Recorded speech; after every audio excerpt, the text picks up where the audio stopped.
Hello everyone, my name is Relax and Panic, and this is another reaction to Hunter x Hunter. It's episode 10, and we are having a face-off, Leorio against someone who's betting for time. Kind of some interesting. You know what to do. As always, if you want to see the reaction itself, just go down into my descriptions, follow the links, replace the circumflex dot parts with real dots, and enjoy. Once you've done, feel free to come back here and hear my thoughts about this episode. So, see you soon. For those that came back, welcome back. Now, nice episode, and a bit more information in it. So, we've seen a bit about Leorio for sure, but we learned more about everyone in the group, I think. And not to forget Hisoka, who had a little intermezzo as well. So let's see. As it seems, Hisoka is walking or was walking alone through the trick tower, and he already made it now after, I think, particularly killing someone who was the examiner last year. And I remember it was mentioned that Hisoka attacked the examiner in the last year and thus was disqualified. So as we've seen, he gave him some scars, and the examiner was really wanting to kill him for that. So he learned new techniques, a very impressive one in my opinion, with those flying daggers. And the thing here is, however, that Hisoka was able to, well, in the beginning dodge that, except for one cut he had on his shoulder. And then I wouldn't say master, but he was able to learn enough about the technique to catch the daggers flying towards him, which was something that the other one needed 6 months for, if I remember correctly. So it is once again shown Hisoka is a very dangerous character, someone who's very good in what he does, very experienced. He's able to adapt to situations, he's incredibly fast, and he does not care about killing. He does it on the fly, you know, just like, well, you stood against me, so you die. He did that. Although we have seen in the past that he does not always do it. We've seen them with our group here, where he chose not to do it. So a very interesting character. I'm hoping they do more of those small parts with him, that we know more about him. Because it's pretty clear to me now that he is someone who will stick around for way longer time, I guess. What I ask myself, however, is this old examiner, he was waiting from there, which means he got like an agreement from the others in the tower, in the Hunters Guild, that he is allowed to try to kill Hisoka. So a direct one-on-one thing. Strange. I mean, they possibly are aware how powerful he is, at least they can guess. And thus he was an examiner. I guess he was someone who was a part of the Hunters Guild. So shouldn't they have tried to talk him out of it? Possibly. It wasn't shown, so maybe they tried and he just didn't listen to them. We will see. Now for our group. So we ended last time with a 2-on-1, I thought, but I was wrong. Because it was a deathmatch, that's true. So either die or give up the fight, and he didn't. He just fell unconscious. So it's very clever of the, let's call them gangsters, to say nope, he never gave up. You either have to kill him because there's no love between those guys, or time will go on until he does. So making him act as though he's still out, thus they don't kill him, is a clever thing, and it explains why she, the woman, went Leroot went to him and then just turned. So she put a message there that he could read to just act as though he's out. Easy but clever idea, why not? And it played in this case very good for them because as we've seen, Kurapika is not willing to kill him just when he's lying around.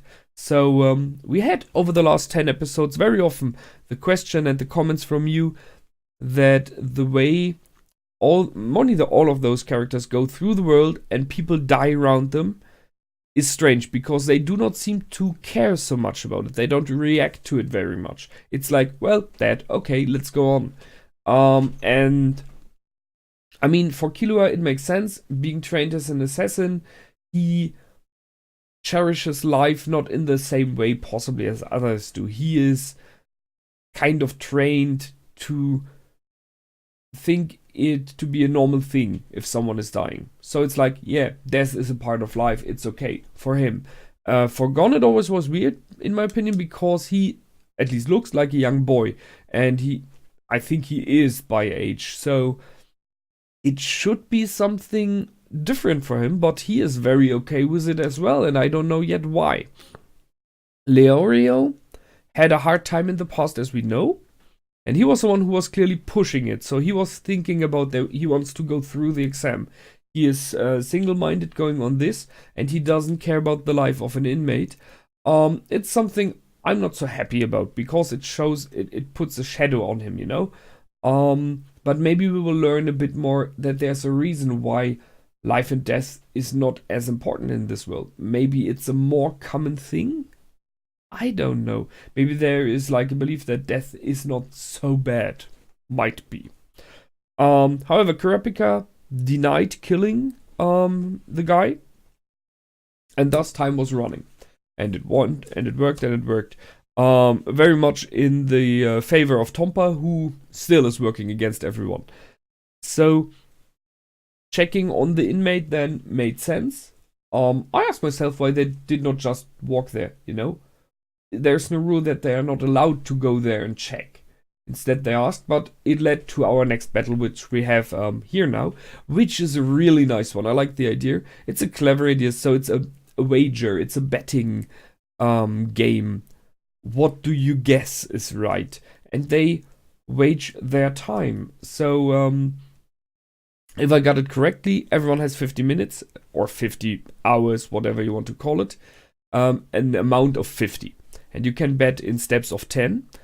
But that doesn't mean that it's 10 minutes withdrawn each loss for in the minutes for the time. It's hours, sorry, for the time of Kurapika and the others.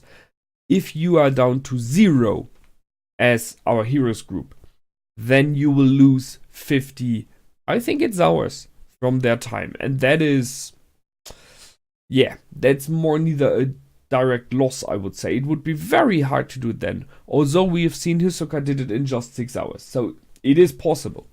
However, if the gangsters are reduced to 0, their time in prison for each of them will go up by 50 years. So that's a tough one. So they are at least risking something. You have to give that to them. And I was a bit surprised that no one of the gangsters reacted to this statement, because how much do you really trust each other? I mean, do they know each other good enough? Because I would not. I mean, it's like you're playing with my time here in prison. Thus, everyone is having 100 plus. It really doesn't matter. But yeah, it's still time they can hope to reduce. They had the question about open versus hidden vote and what the differences are, and I think they put that very clearly using Tompa here, explaining the disadvantages of an open vote, because everyone sees how everyone is voting, and you know way more in case of a not very clear one. You know way more who's on your side and who's not. While a hidden vote, you can only guess, and you don't have to be intimidated or have to have fear to vote for what you really want, because you can hope that no one will know it. You were the one or the two or the three against something. But still, it's democratic, so it's fine. I had that Hisoka. Yeah, well, the bet about the first bet was if the gangster's alive or not. I mean, in this moment it was very good, because as we know, Leorio is more neither one of the best doctors. He's aspiring to become one, and we've heard in the past from others already, you're maybe the best doctor I've ever seen. So that's a great statement. So betting on that was a clever move. That's something he can do. However, I really, and I mean really, have to question how this wager worked here, because it makes no sense. I mean, he went in and said, I bet he is conscious. Because by having this idea, it was a great one. If I win, I can wake him up and he can give up. If I'm wrong, well, we will lose, but we will still have a win because the last round is won. That was a very clever idea, so going in like that was good. And even if like she would have done something to then kill him from afar without them seeing, it would have been good for them, because the battle of the last battle would have been over. So he said, I say he's alive, conscious.